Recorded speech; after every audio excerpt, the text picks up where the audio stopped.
Boa noite, pessoal. Estamos aqui com mais uma live da Escola Livre de Filosofia.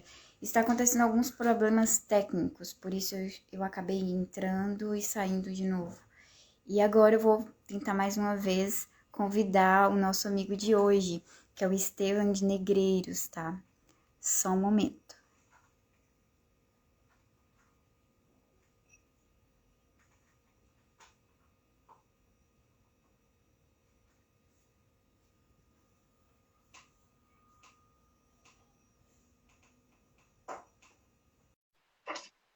Vamos ver se ele aceita o convite. Está ocorrendo algum problema técnico no Instagram.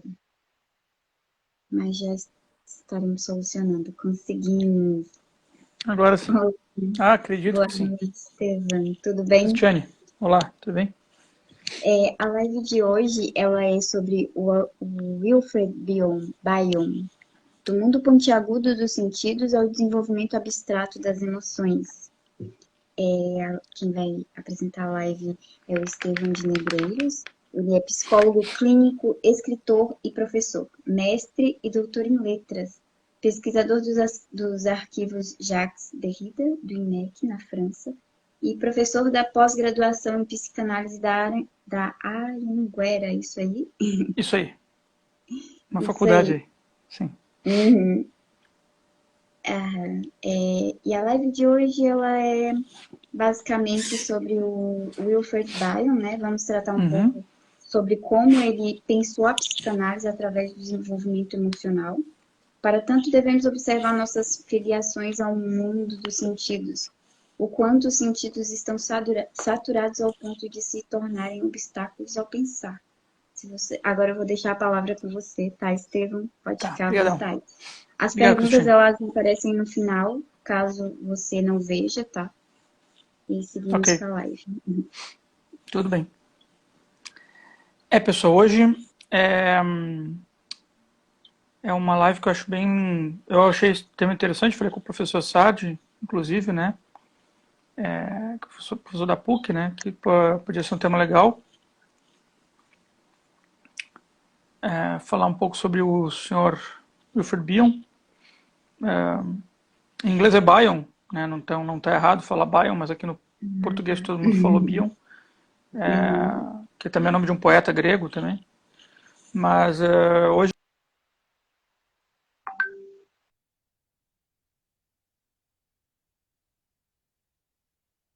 a conexão acho que está caindo, eu acho. Deixou cair, né? Pois é, não era para isso acontecer. Logo em Bom, seguida retornar, mas acontece, né? tá. São questões de conexão. Hoje a nossa conversa aqui, eu vou falar um pouco sobre ele, tentar trazer um pouco das relações com a filosofia também, porque aqui é um grupo de filosofia, né? Que vocês têm essa proposta, que eu acho muito legal, né? E vou falar de três assuntos, vamos ver se dá tempo de falar dos três, né? Que é primeiro quem foi ele, de onde ele veio, né? Um pouco da história dele. Depois falar um pouco da teoria de grupos. Eu não vou me adentrar muito na teoria de grupos, mas também privilegiar a teoria do pensar, que é um desenvolvimento posterior dele, que depois nós vamos ver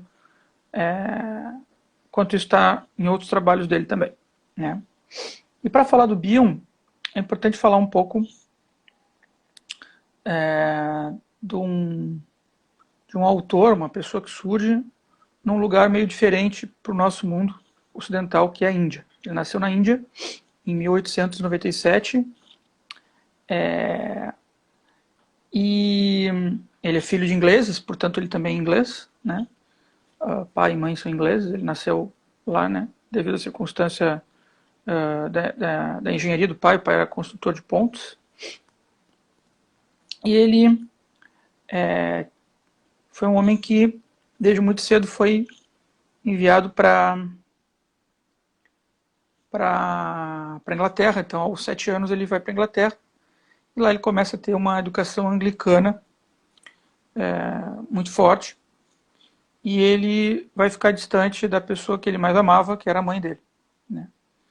Então, na autobiografia dele, ele vai chamar de The Long Weekend, né? O longo final de semana, porque ele não volta mais, E então isso é uma experiência muito profunda, né? Ele não vai voltar para a Índia nunca mais, e a mãe dele vai vê-lo poucas vezes lá, nesse momento que ele está no internato na Inglaterra, né? E ele disse que uma das coisas que fazia ele se ocupar muito desses finais de semanas que os coleguinhas dele iam ver a família, e ele não ia ver a família porque a família dele estava na Índia, era os livros. Os livros, então, era uma ocupação dele.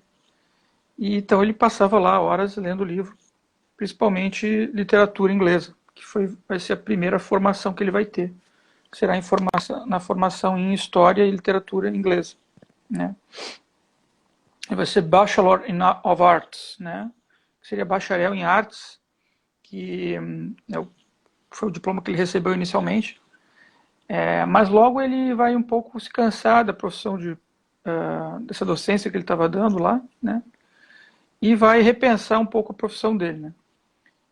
Que vai fazer ele pensar posteriormente em ir para a medicina. Mas eu queria falar um pouquinho antes disso, porque ele foi para esse internato e ele, mesmo sendo um menino muito sozinho, muito solitário, tendo poucos amigos, um pouquinho como se vendo um pouco como um patinho feio, que muitas vezes a gente se vê na nossa infância, né? Um pouco sem saber bem, né? Pô, tô longe da minha família, não sei bem como lidar, não sei bem se devo copiar as pessoas ou se devo ser eu mesmo, né? Como é que é isso? Isso é uma questão que eu acho bem importante, né? A gente tem muitas vezes a tendência a copiar todo mundo e não poder mostrar quem nós somos, né? Isso depois isso aí também se examina um pouco também pelo nascimento da modernidade, né? Mas, de um modo geral, ele acabou tendo muito sucesso nos empreendimentos dele como estudante, né? Então ele foi considerado um aluno brilhante, um grande aluno, com um gosto muito apurado para física e matemática, e um grande esportista, né? Ele foi para a seleção de polo, a seleção inglesa de polo, fez parte. Ele era muito bom em natação também, né? Polo aquático e natação. E rugby também. Ele também foi da seleção de rugby da escola que ele participou, né? Então ele tinha um êxito muito grande com esportes. Mas aí ele teve um infortúnio que foi a Primeira Guerra Mundial. Na Primeira Guerra Mundial ele foi soldado mesmo. Teve que manejar um tanque e colocou uma bomba no tanque dos alemães. Explodiu um tanque alemão e matou pessoas, né? Ele sente essa experiência como uma experiência muito tensa, muito, muito ruim, né? Porque logo, você imagina, não? Um adolescente, um menino de 17, 18 anos, tendo que fazer o que ele fez, operar um tanque, né? Só que ele teve um êxito enorme. Ele salvou o exército dele quando ele fez isso. Ele ganhou uma medalha de honra ao mérito. Isso fez até que a mãe dele fosse da Índia para lá. Ele foi o mais jovem dos militares britânicos a ganhar essa medalha de honra ao mérito, né, durante a Primeira Guerra Mundial. Só que ele disse que aquilo que era um orgulho para os outros, para ele era um infortúnio, uma coisa meio negativa, né? E eu acho que esse assunto é bem interessante, porque esse aspecto do patinho feio, né, sempre vai estar acompanhando muito o Bill, muito, muito ele. E depois eu queria falar um pouco sobre essa questão quando a gente for ampliar sobre a teoria do pensar. E então, ele, já um pouco perdido no que ele queria fazer, ele vai fazer medicina e vai ser muito bom na medicina também. Ele vai ser um grande cirurgião, vai ser recomendado por todos os professores para cirurgia, né? Aqui tem uma fotinho dele mais velho aqui, ó, que eu botei aqui.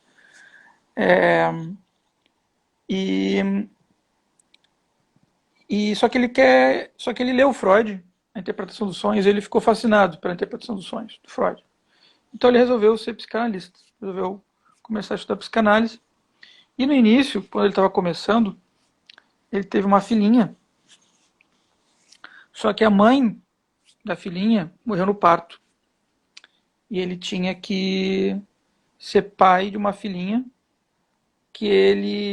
sem a mãe. Então ele entrou num processo muito tenso nessa época. muito tenso, né? Ele tinha uma pessoa que ajudava ele a cuidar da filhinha, uma cuidadora, né? Mas ele era um homem que estava trabalhando muito, então ele só via a filha aos finais de semana. Situação parecida com a de muitos pais hoje em dia, né? De muitas famílias que, devido às separações, ficam com essas tensões, né? Mas ele... então isso foi uma carga a mais para o trabalho dele numa clínica, né? Uma famosa clínica Tavistock em Londres, né? E aí eu queria falar de uma coisa bem importante aqui, que vai ser o turn point, né? A virada desse momento aí do Bion, em 1932, quando ele vai conhecer o escritor laureado com o prêmio Nobel, chamado Samuel Beckett. Ele vai tratá-lo, porque o Beckett, nesta época, ele estava tão deteriorado, tão fatigado, que lhe foi recomendado que fizessem lobotomia nele, né? Lobotomia, para quem não sabe, é uma cirurgia de retirada de uma parte do córtex para que ele perdesse autonomia. E isso geraria no Beckett, ele se tornaria um zumbi, né?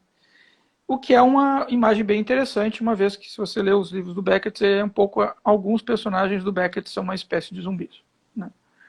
E o Sr. Bion foi o homem que, por 2 anos, ficou encarregado de tratar do Beckett.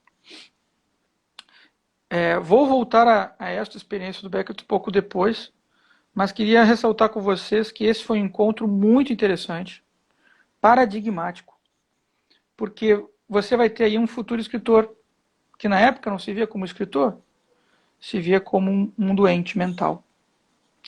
E o Bion também nunca se viu muito sadio, vamos dizer assim. Sempre se viu um pouco como um twisted mind, né? Uma mente meio obliterada, né? Sempre como esse complexo do patinho feio. Mas ele notou que existia uma coisa que precisava ser transformada ali, naquela relação terapêutica. Ele notou que ele deveria falar um pouco mais de como ele sentia, na imaginação dele, esse senhor Samuel Beckett, né? Como ele imaginava ele, e transpor isso para o Samuel Beckett. Esse período de 1932, né, de 30 e 32, é o famoso período entre guerras, né? E é o período que o Bion realmente vai começar a se aproximar da psiquiatria propriamente dita e vai começar a se analisar com um pouco depois da Segunda Guerra Mundial, se analisar com a Melanie Klein. Só que estourou a Segunda Guerra Mundial e ele foi chamado para trabalhar na reabilitação, já como psiquiatra, já como médico, na reabilitação dos soldados que sofreram acidentes, né, durante a Segunda Guerra Mundial. Então ele começou ali a pensar em como reabilitar essas pessoas, né, psiquicamente, uma vez que essas pessoas estavam num ambiente hospitalar e estavam ali traumatizados de guerra, né? E aí ele começou a fazer a base do que vai se tornar esse livro aqui, Experiências com Grupos, né? Ele vai começar a ver como é que essas pessoas interagiam em grupos. E ele notou uma coisa muito interessante. Ele notou que quando a gente está em grupo, surgem alguns comportamentos espontaneamente, né? Quais comportamentos, né, que surgem em grupo? Em situações grupais, as pessoas tendem a, muitas vezes, procurarem fazer ligações por dependência, quer dizer, botar na mão de alguém a busca de um líder, tentar encontrar um líder ali naquele grupo. Ele também reconheceu que os grupos têm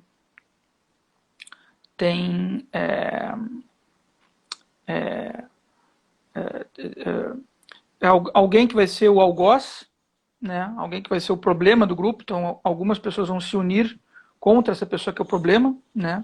Os grupos de ataque e fuga. E também ele viu que os grupos, quer dizer, pessoas que muitas vezes vão ser, muitas vezes pode ser aquele é o problema do grupo. Então, se reúne o bode expiatório do grupo, né? Vão se reunir para atacar aquele que pode ser o problema do grupo, para que o grupo fique perfeito, né, adequado para a convivência, né? E também notou que existem nos grupos uma tendência ao acasalamento, né?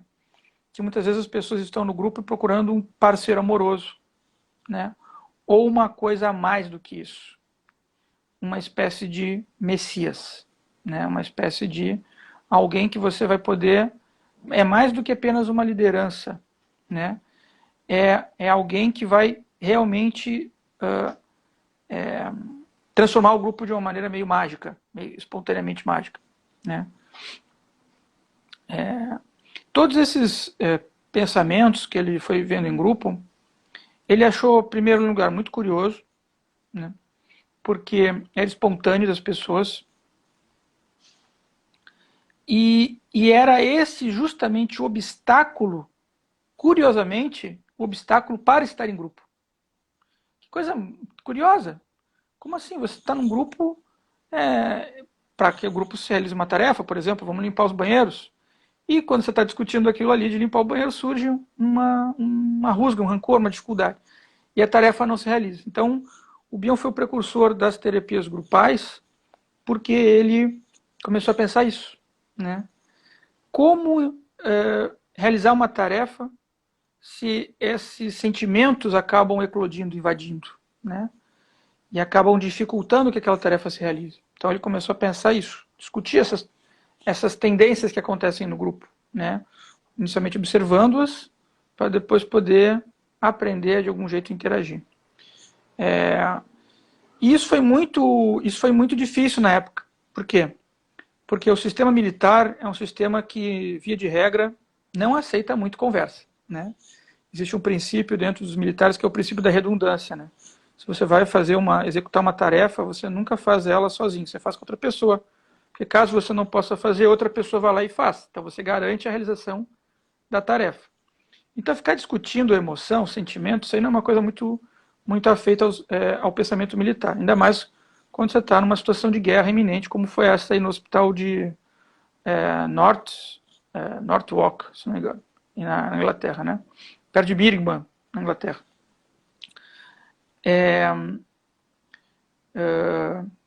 Quer dizer, então, que a experiência foi meio abortada.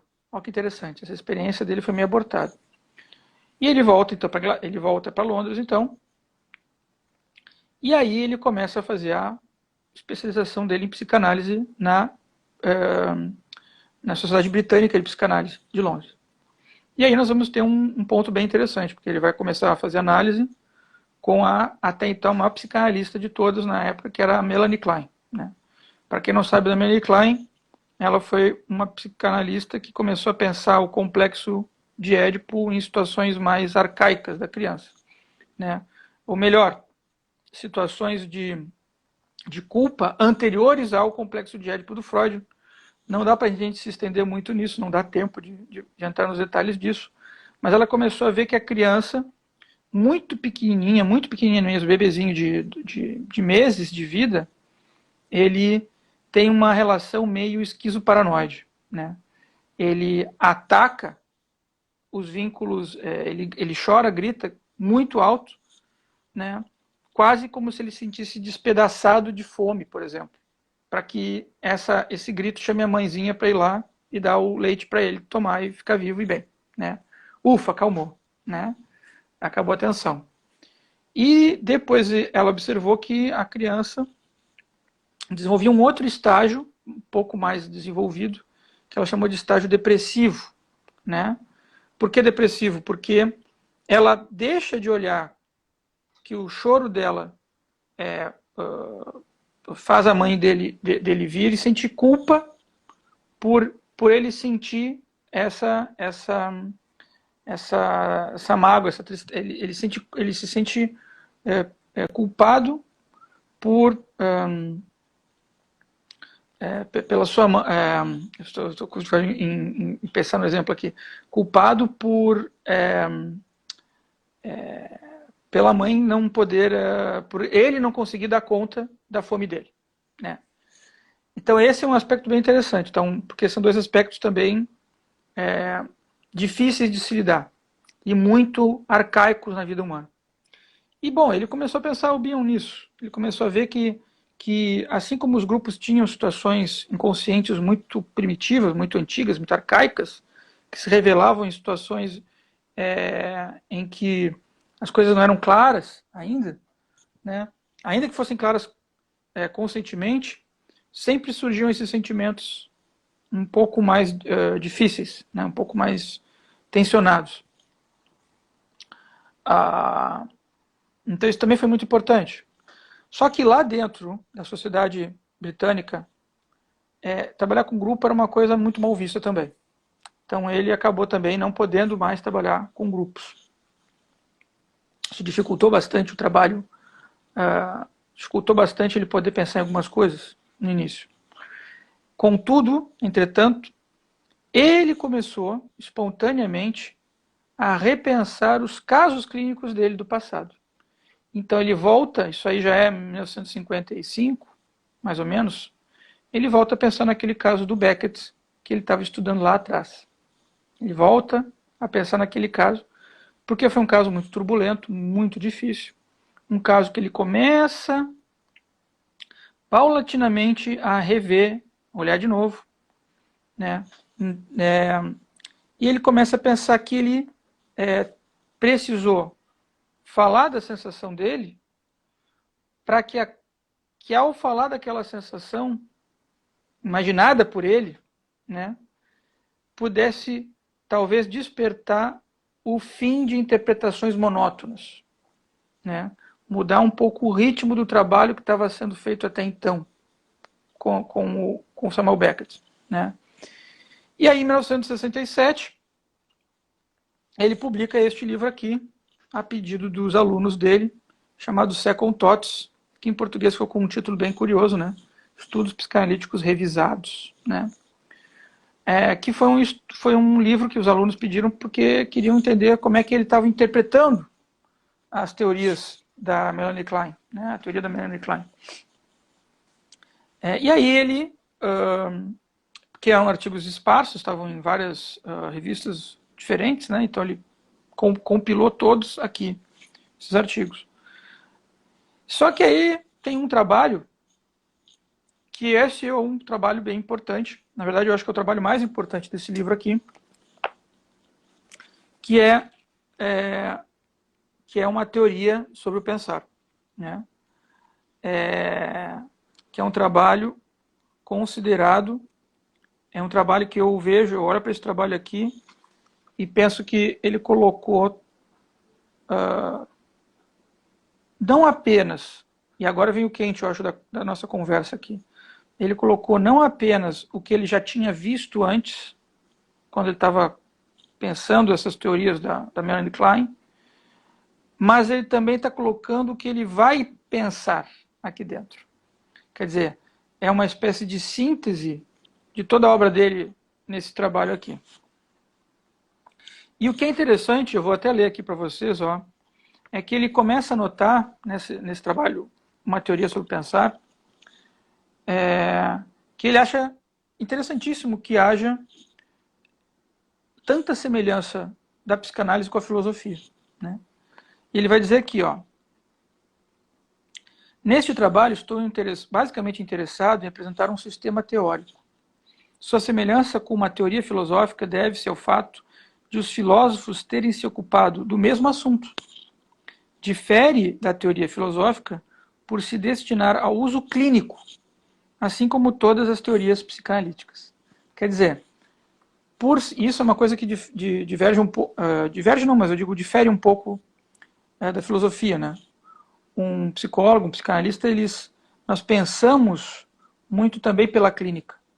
Nós vamos desenvolver pensamento abstrato também pelo desenvolvimento da nossa clínica. Isso é muito importante. Porque o conteúdo do que é pensar não é só alguma coisa que você ou eu convencionamos no pensamento. O conteúdo também o que faz diferença para você pensar é aquilo que você é capaz de suportar como pensamento. E isso é uma coisa bem interessante. Por que que o título desta conferência aqui, desta live, é sobre o uso obtuso dos sentidos, né, em detrimento ou em oposição ou divergindo, né, com o com a abstração das emoções, né? Porque ele começou a ver que quando a gente começa a tentar pensar, ou achamos que pensamos através dos sentidos que nos são dados pelos 5 sentidos corporais, né? Olfato, paladar, visão, nós não estamos pensando exatamente. Nós estamos apenas reagindo a estímulos sensoriais, né? Isso quer dizer o quê? Nós estamos transformando sensações em coisas meio materiais, né? Nós estamos acreditando dentro de nós que estamos pensando, mas estamos, na verdade, tornando essas coisas quase um objeto. Você pode pegar esse objeto e, ó, é assim, ó, tá pronto, né? Então as coisas estão meio prontas quando você está muito imbuído de uma carga sensória. Então nós poderíamos dizer aqui que muitas vezes as nossas falas, quando alguém está falando conosco, podem nem estar sendo escutadas. Porque nós podemos estar apenas e tão simplesmente reagindo, né, com os sentidos, né? E aí quando você deixa os sentidos ficarem muito grandes em você, você tem uma perda muito, muito substancial, muito qualitativa do real conteúdo daquilo que está sendo dito e da sua intensidade, né?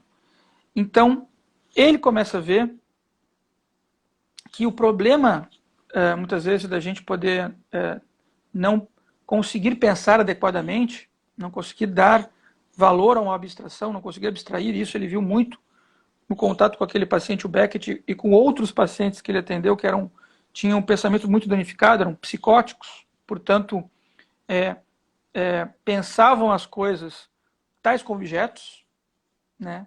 Portanto, tinham dificuldade em fantasiar. Ele começa a ver que o problema é que o aparelho que a gente pensa também pode sofrer um dano, né? Mas que aparelho é esse? É como nós recebemos esses pensamentos. Se nós de fato estamos pensando ou se nós estamos apenas fazendo projeções obtusas do que nós estamos recebendo pelos sentidos. Nós apenas estamos olhando para aquilo ali que está fora de nós sem o devido, como reações, sem o devido cuidado para ver se aquilo ali, qual é o valor daquilo realmente, se aquilo ali é fato ou é um factoide, né? Se é verdade ou é uma coisa inventada, criada para eu não ter que me responsabilizar por ela também. Então esse problema também é muito grande nesse trabalho, porque é no sentido de nós podermos tolerar as frustrações também por muitas vezes não sabermos o que as coisas são, né? Para o Bion, a base do pensamento abstrato nós podemos tolerar que algumas coisas podem não ser as que nós gostaríamos, né? Mas, no entanto, e nós precisamos de um certo tempo, uma certa condição de amadurecimento emocional também, para fazer com que esse aparelho possa ter robustez, para que esse aparelho possa criar um pouco mais de estofo, um pouco mais de força, né, de robustez, para começar de fato a pensar de forma abstrata, né? E o que é pensar de forma abstrata, né? É poder também imaginar que aquela situação não é tal qual meus sentidos estão indicando, né?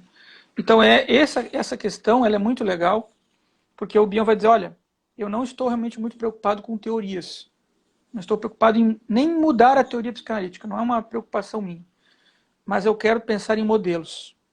Quer dizer, eu quero pensar em um tipo de argumento, né, que ele não é tautológico, ele não é autoexplicativo, e ele não é fundado somente porque,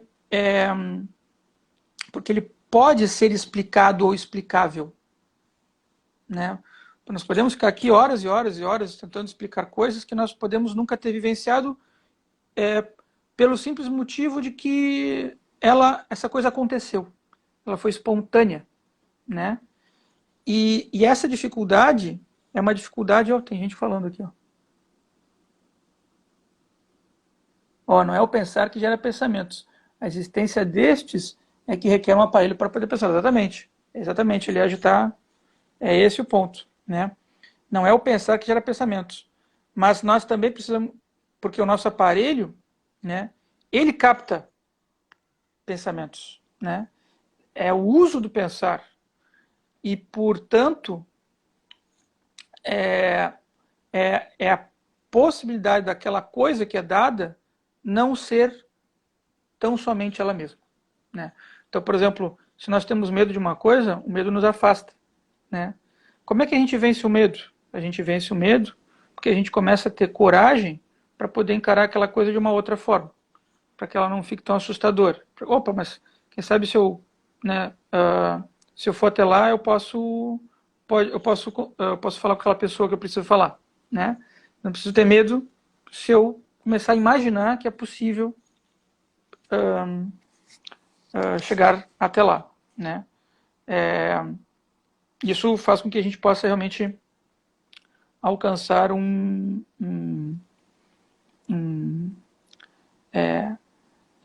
assumir uma outra forma para aquela sensação que foi dada para aquela sensação que foi uma vez instaurada, né? E acho que esse aspecto é muito importante. Eu queria fazer uma citação muito rápida aqui, né?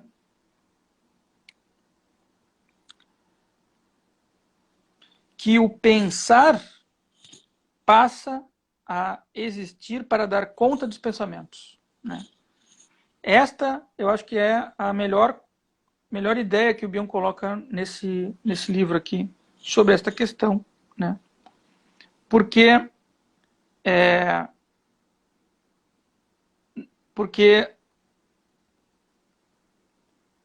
nós temos pensamentos, por exemplo, existem pensamentos que nós não temos eles, né? Isso é muito interessante, porque isso cai sobre a ideia de coisas que nós podemos intuir, por exemplo. Quer dizer, quando eu falo intuir, quer dizer, nós não temos aquilo ali dado a priori, mas aquilo ali é sentido de uma forma como se eu estivesse trazendo ele para perto. Talvez porque eu já tenha visto, ou talvez porque o meu cérebro tenha se aproximado de alguma semelhança com aquilo ali, né? Ele tenha feito uma associação que é perto daquilo, próximo daquilo. Então a gente acaba muitas vezes tendendo a trazer aquele pensamento mais para perto da gente, e a gente acaba às vezes até acertando. Não é um acerto como cara ou coroa, né? Ele é um acerto muito mais intuitivo nesse sentido. Você não tem ali as premissas dadas, mas elas servem de base para a gente poder reconstruir um objeto que não foi dado inicialmente, né? Quer dizer, um objeto faltante. Ele não está ali e a gente está tentando reconstruir ele, né? Pelas semelhanças que nós já temos. É o que a gente faz geralmente quando a gente estuda uma língua, né? Quando a gente vai estudar uma língua, a gente acaba se aproximando de outras coisas que nós já sabemos, né? Até pelas próprias palavras que nós já falamos em algum momento. Só que existem línguas que isso é muito mais difícil. E o nosso esforço mental para poder captar exige muito de nós, né? Existe uma exigência maior. Quer dizer, existe uma exigência de abstração muito maior.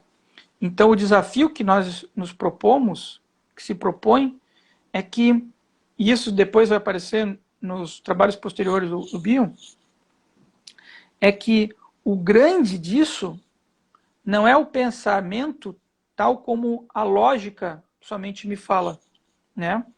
Mas que o grande dessa capacidade, desse aparelho de pensar, está inserido num desenvolvimento que as nossas emoções dão para aquilo ali, não somente o nosso pensar. Quer dizer, é com as nossas emoções que os níveis de abstração mais elevados, eles vão se concatenar com os pensamentos, né? A Eduarda falou aqui a função alfa, exatamente, né?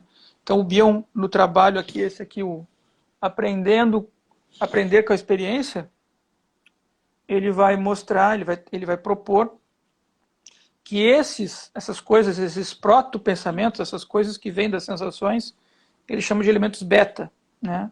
Eles são embrutecidos, eles não são dados muito a abstrações.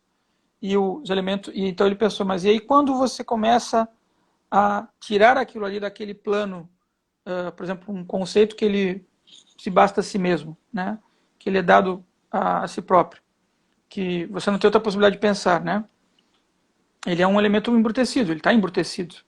Agora, quando você começa a colocar ele na sua vida, por exemplo, quando você começa a experienciá-lo dentro de você, e também não só dentro de você, mas imaginativamente, você começa a despertar que ele pode também não ser aquilo que foi dado inicialmente para ele, né? Então ele se torna abstrato, ele se torna alfa, se torna um elemento alfa, né?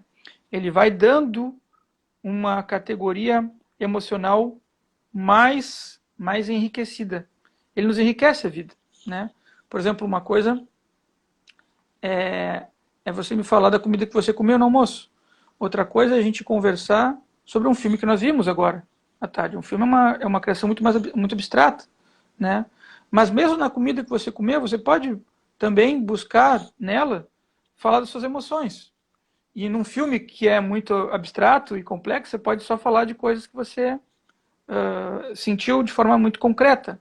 Um filme bonito, né? Por exemplo, você vai apregoar uma categoria de valor simplificada, né? Um axioma de valor. E nota como é interessante falarmos de valores, por exemplo, porque valores são coisas que não são assertivas como uma forma matemática, né? Como uma soma de 1 mais 1 igual a 2. Valores são elementos que geralmente, para a gente poder falar, a gente precisa transcender um pouco os nossos sentidos, né?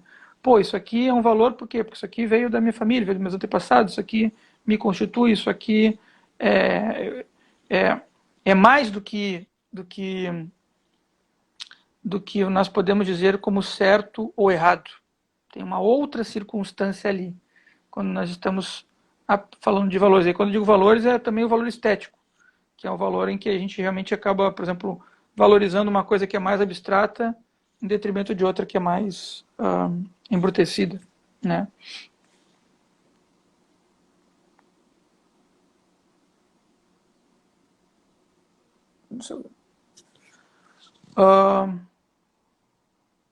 Estou falando bastante.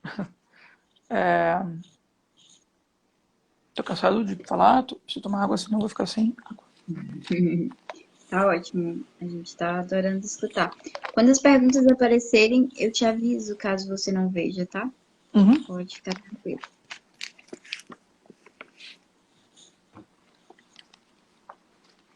Então também é muito interessante porque a gente, quando está pensando nas coisas, né?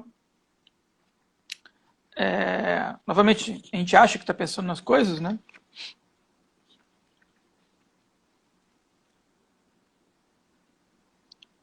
Para que esse aparelho possa se desenvolver, né? Nós precisamos de algum estímulo, né? Você não estimula ele sozinho, né? Então a gente precisa, desde muito jovens, não termos a garantia desse significado único das palavras, por exemplo, ou né, das coisas em si, né? As coisas em si, aí vem um lado kantiano do Bion, por exemplo, né? As coisas em si, nós não temos acesso a elas, né? Eu não tenho acesso ao gosto da água de forma da essência da água. Eu tenho acesso ao gosto da água na minha boca. Você vai ter acesso ao gosto da água da sua boca.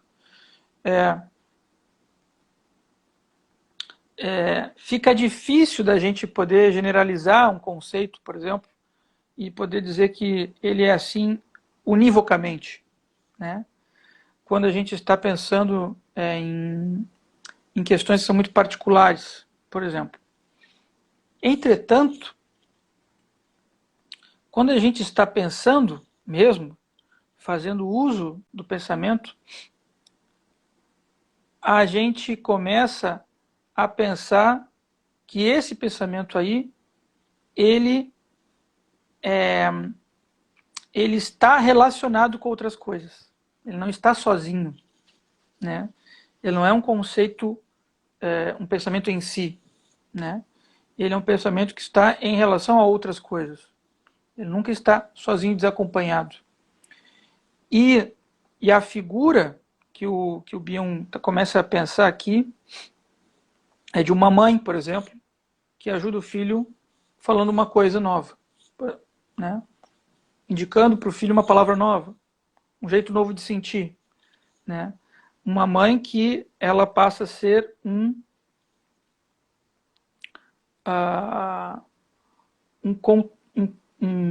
continente de um conteúdo, abarcar aquilo que aparentemente só tem um significado, né? Para que isso possa, aos pouquinhos, ir se transformando numa outra, isso poder ganhar um volume, isso poder ganhar uma vamos chamar assim, não ser um objeto em si, não ser apenas o que aparentemente ele se mostrou, né? Então isso enriquece muito mais a experiência humana, né? A gente poder, por exemplo, ter numa ideia, vamos pegar aqui uma palavra de uso comum, poder ter na roupa, por exemplo, né, a palavra roupa, não ter somente a roupa que eu visto, ou a roupa que eu já senti, né? Mas também a ideia de que há roupas que podem não ser para vestir, né? A roupa, por exemplo, uma situação simbólica, metafórica, né? A roupa como aquilo que eu me apresento sobre mim mesmo, por exemplo, né? E isso começa a me levar a ter que imaginar outras roupas, por exemplo, outros jeitos de se vestir, outras situações. O senhor aqui falou uma coisa interessante aqui. Peraí. O Tiago Dussel. Tiago, quanto tempo? Quanto tempo eu não ouvia?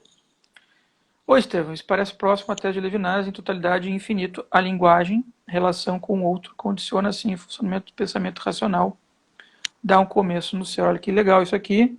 Eu acho que tem muitas relações, né, com o pensamento do Emmanuel Levinas.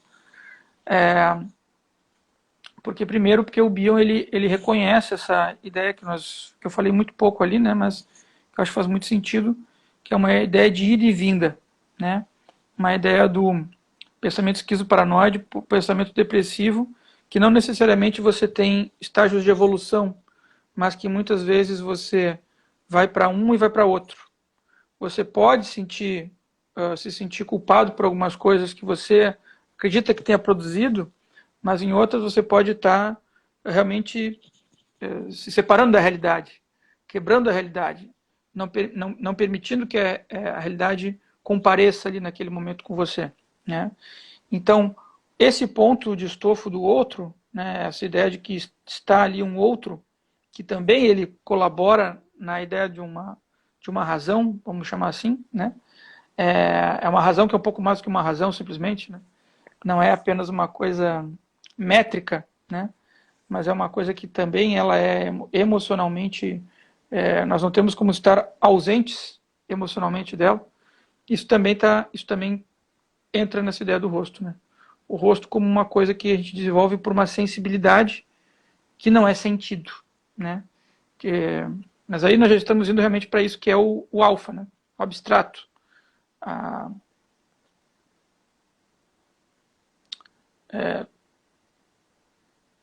O transcendente, de alguma forma, né? Para pensar um pouco também na busca, na trajetória da filosofia, né? A filosofia ela sempre se depara com um ponto, né? quando o abstrato precisa necessariamente participar, né, dessa incursão. Quando não é somente mais um argumento que nós temos certezas, mas é um argumento de incertezas. O Bion chamava esse momento de um momento de curiosidade, né? Quando a gente tem curiosidade sobre um determinado assunto, um determinado aspecto, e isso se amplia, né? Essa amplitude é o que faz com que a gente possa, por exemplo, aprender uma língua diferente, sair do nível das aparências, tentar buscar um pouco mais o que a razão pode aperfeiçoar daquilo, né? O que a nossa imaginação pode aperfeiçoar daquilo, né? E aí a gente começa a entrar num barco novo. Eu nunca tinha me dado conta disso. É a primeira vez que eu sinto isso na minha vida, né? Então você vê que isso está muito atrelado ao pensamento filosófico, né? Quando você começa a romper o movimento de repetição, né? De garantia que a repetição te dá sobre um objeto. Quando aquele objeto começa, de repente, começar a caminhar em você. Você está partilhando, ele está colaborando para a construção do teu indivíduo, do seu ser, né? E esse ser, ele fica aberto, né?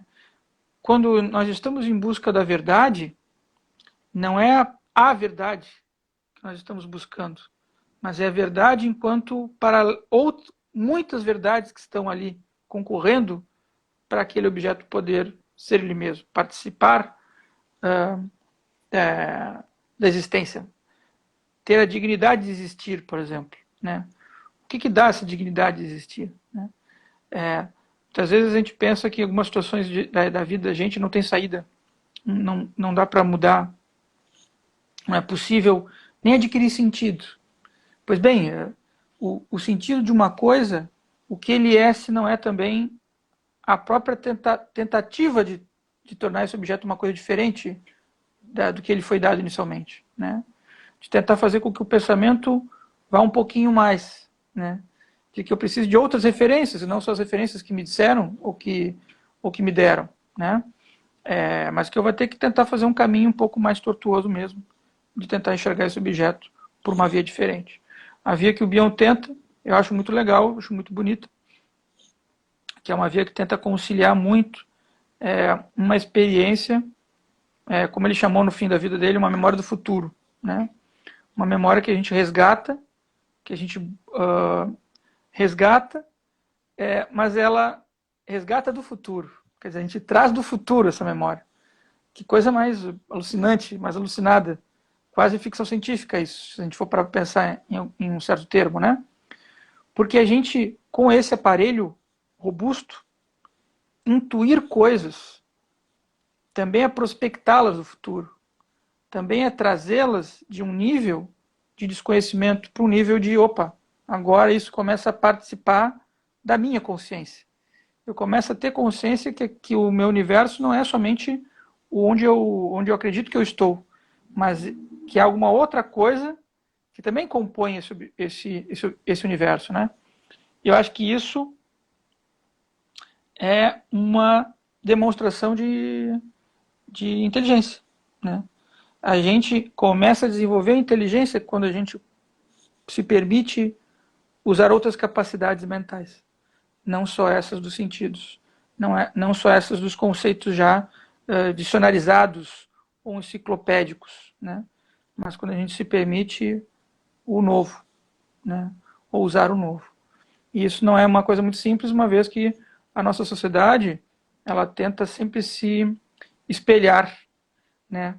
Nós criamos recursos para sempre tentar se espelhar um pouco no outro e ficar um pouco quieto, né? Não ter dificuldade de falar de nós mesmos, até porque é difícil falar de nós mesmos se a gente não consegue confiar também no que a gente tem aqui dentro da gente para poder falar, né? Então, um pouco da psicanálise do Bion é uma psicanálise que tenta trazer essa dignidade da autonomia humana de novo, né? Fazer com que esses objetos não se sintam oprimidos, mas se sintam livres para se desenvolverem emocionalmente. Acho que eu tinha para dizer era isso, falei bastante. Uma pergunta aqui. A intuição é uma forma de sabedoria? Olha que bonito isso. Eu estou com alguns livros Uhum. aqui atrás que margeiam muito o meu pensamento no momento, né? Principalmente um livro de um senhor que o Bion gostava muito, né? Que era o Isaac Luria, né? O Bion era um leitor do Isaac Luria, um pouco a contrapelo do Gershon Scholem, mas o Bion acreditava muito, e eu acho que o trabalho psicanalítico dele está muito em busca da sabedoria, né?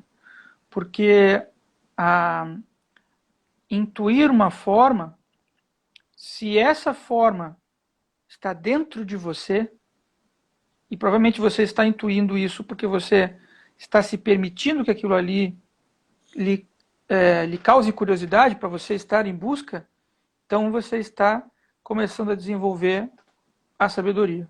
Você está começando a querer desenvolver uma coisa que é transcendente a você. Não é somente imanente a você, mas é transcendente a você. Né? Você está permitindo, por exemplo, que haja fé. Né? A maioria das pessoas pensa que fé é crença. Né? O Bion gostava desse termo da fé. Ele começou a olhar com um pouco mais de cuidado para esse termo, né?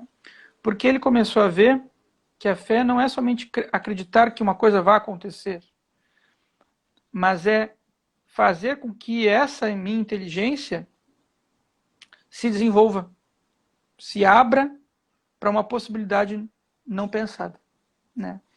E a fé, num sentido não cristão, né, num sentido não tão teológico, né, ela quer te instaurar no mundo, né?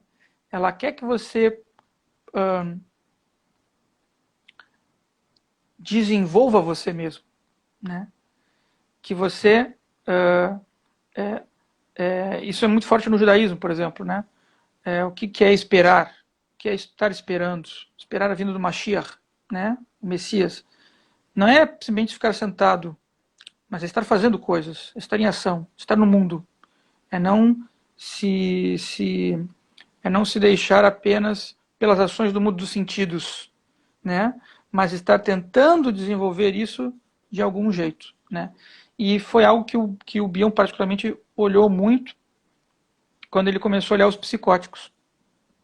Os psicóticos, o pensamento dele é tão empedrado no mundo dos sentidos, tão duro, que o que ele tinha que fazer era tentar fazer com que esse aparelho pudesse criar essa imaginação, né?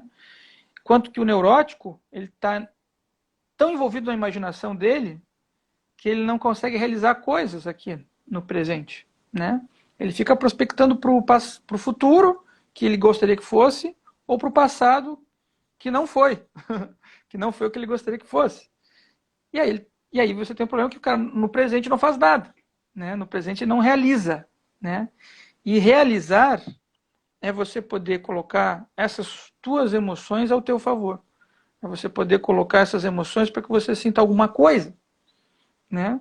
E ao você sentir alguma coisa, você está rompendo esse ciclo de esterilização dos objetos em si, das coisas em si, das coisas já conceituadas, dos mapas todos encontrados, né? De uma vida que não tem mais para onde você ir, né? A vida ratoeira do Kafka, né? Uma vida que você tenta de um lado, não consegue, tenta de outro, só tem um gato ali e uma ratoeira no final, você tá perdido, né? Então, muito do que o Bion está tentando mostrar e do que foi o trabalho dele com o Samuel Beckett foi um pouco isso também. Tentar sair dessa prisão da ratoeira, né? Para tentar trazer algo que seja de uma experiência emocional verdadeira e digna do ser que nós somos. Né? Não sei se tem outras questões aí. Não, não é nenhuma pergunta. Eu só comentei que isso é o ansioso, né? Ele tá sempre. Ele nunca pensa no agora, só ou no antes ou no que vai vir, né? Sim. É o caso do ansioso. É, é. Ele pensa, tem dificuldade para pensar nisso, né? No agora. Né? Que é uma coisa que tem muita gente acho que todo mundo tá meio passando por isso, né? ou aumentou o índice de ansiedade na nossa vida, ou nós sempre fomos muito ansiosos e não sabíamos. Eu acredito que tem aumentado, de uns tempos para cá, principalmente. E isso talvez seja um jeito interessante de você olhar para a ansiedade, enfrentá-la, né? Como uma coisa que a gente precisa fazer para poder receber, né? Que a nossa ação tem que estar de algum jeito ali. Né? Ah, pô, eu estou fazendo, não estou recebendo. Então, talvez não seja ainda o teu verdadeiro fazer sobre aquilo. Talvez a tua ação talvez não esteja indo para a direção adequada de onde você deveria estar fazendo a tua ação, né? Talvez você não tenha encontrado os teus interlocutores para que essa ação possa acontecer, para que essa live possa acontecer, tinha que ter interlocutores. Se eu não tivesse encontrado vocês a mim, essa live não aconteceria, né? Se não tivesse pensamentos, eu não pensaria, né? Eu precisava abrir uma possibilidade para que eles pudessem existir. Senão eles não existiriam. Isso parece uma coisa maluca, né? Mas para minha consciência, que é o que compõe uma parte da realidade, eu preciso ter a possibilidade de que aquela coisa exista. Caso contrário, ela não existe. E não adianta eu tentar convencer o cara, olha, fala direito, aprende, porque pode não existir realmente o horizonte de possibilidade daquilo acontecer, né? Eu vou exigir de uma pessoa uma coisa que ela não pode dar. Sinta, viva, mas se você nunca foi acostumado com aquilo, né? Então isso exige uma espécie de paideia, uma espécie de educação dos sentidos, né? Uma nova educação, né? Uma alfabetização, alfabet, como a Eduarda colocou ali, né? E o exercício da função alfa exige que a gente possa, e não por nada o alfa, né? O alfa é a primeira letra do alfabeto grego, né? Exige da gente que a gente rompa com esse cruzamento do beta, né? Que a gente saia das aparências dadas pelo beta, né? Explore outros lugares que ainda não foram explorados. E clinicamente isso é uma coisa muito difícil, né? Muitas vezes os nossos pacientes sentem muita angústia por algo que eles não têm, mas não estão contentes com aquilo que eles têm, né? Então, tentar trazer algo que é de uma outra via, né, às vezes é um pouco perturbador demais também, né?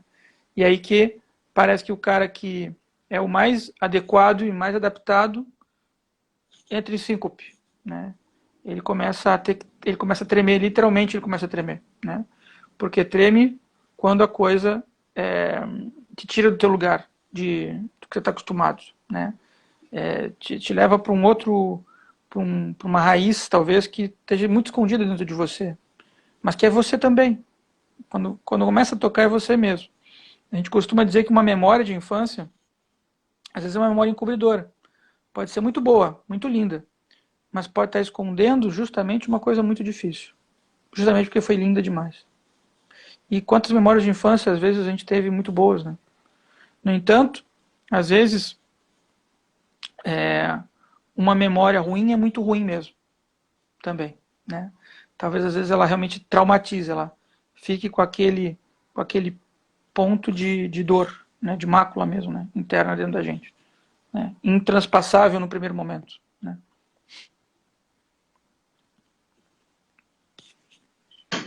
Eu não queria te interromper, estava muito boa a sua fala.